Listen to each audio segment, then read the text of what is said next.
There was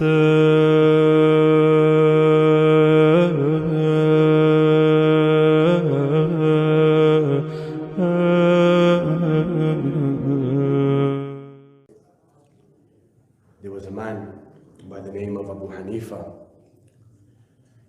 who was sitting amongst a group of Muslims, and he was talking about Islam, and he was talking about jurisprudential laws, and he was talking about the different ahkam of Islam and the things that we are allowed to do and the things that we are not allowed to do. While he was telling this to his companions, followers, friends, Behlool, who we're all familiar with, one of the followers and lovers of the Ahlul Bayt, was also present in this discussion.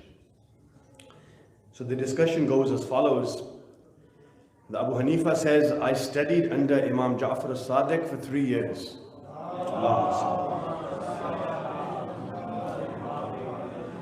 I studied under the Imam for 3 years. I learned a lot from him. But there's 3 things that the Imam said that don't make sense to me. There's 3 things that the Imam narrated that I don't fully understand. There's 3 things that don't make sense to me. What are they? He says, number 1, everything that is physical, you should be able to see it. If you can't see it, then I don't believe it exists.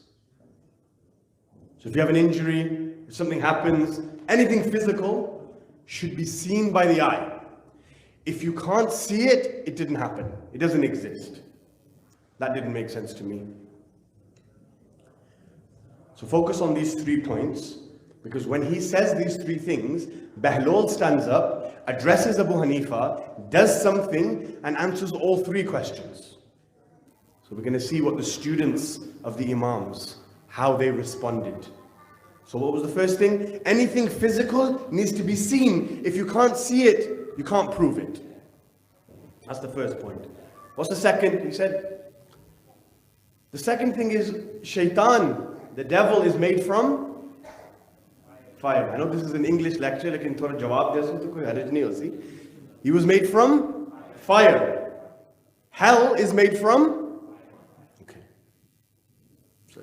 So shaitan is made from fire, hell is made from fire. How is shaitan going to burn in hell? How is he going to get punished? He said this was the second thing that didn't make sense to me. How can fire burn fire? It doesn't make sense. What's the third thing? He said the third thing is, whenever we do something, every act that we partake in, it is the will of Allah subhanahu wa ta'ala, right? So if you do something, it's not you that's doing it, it's Allah that's doing it. So if I was to get up one day and commit an act, I'm not doing it. Because we all believe, without Allah, you can't do anything, right? All Muslims accept that. So when the Imam said, everything that you do, it's not you doing it, it's Allah doing it, he said, this is the third thing that didn't make sense to me.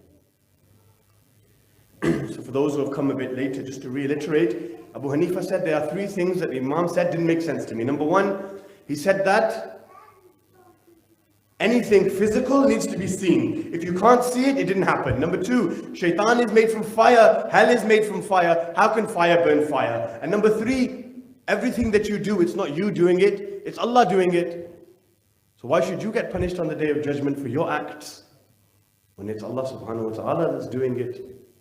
So in essence, he was questioning the Imam. Behlool got angry. Behlool stood up. Behlool didn't like the fact that Abu Hanifa was saying things like this about his beloved Imam. So what did Behlool do? He picked up a brick, right off the floor. He picked up a brick and he launched it. Smacked Abu Hanifa straight on his head. In front of everybody. Smashed him straight onto his head. He's holding his head. He's in extreme pain. He turns and says, Behlool, how dare you hit me? I'm taking you to court. So they take Behlool to court.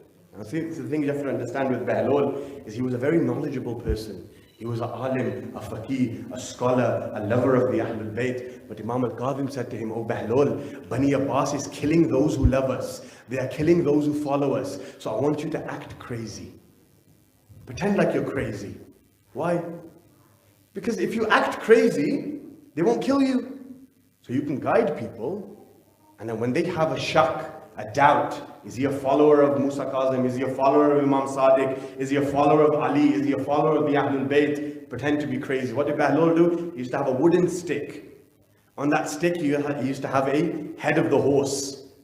You know, like these toys that we have. He used to hold the horse. He used to walk through town and say, "Chal mere ghode, chal." And everybody was like, "Yeah, Behlool is crazy." But at the same time, he used to guide people. So one day, Behlool is sitting down with mud, and he's just making little pots of mud and gathering them together. The Bani Abbas Khalifa says, "Behlool, what are you doing?" He says, "I am making houses in heaven. I'm selling them. Would you want to buy them?" So they're thinking, he's crazy. So when Behlool hit him with a brick, everybody thought, "Oh no, Behlool, what have you done?" So they take him to court. The judge says, "Behlool, do you have anything to say in your defense?" Behlool says, "I have 3 things to say." "What's that?" "He made 3 accusations on my Imam. I have 3 defenses of my Imam." "What's that?" Behlool said, what did he say first? Anything that is physical, that cannot be seen, cannot be proven. Is he in pain? Yeah, he's in pain. Okay, can you show me the pain? Abu Hanifa says, no. So you can't show me that you're in pain right now? He says, no, I can't. Well, then you're lying, you're not in pain.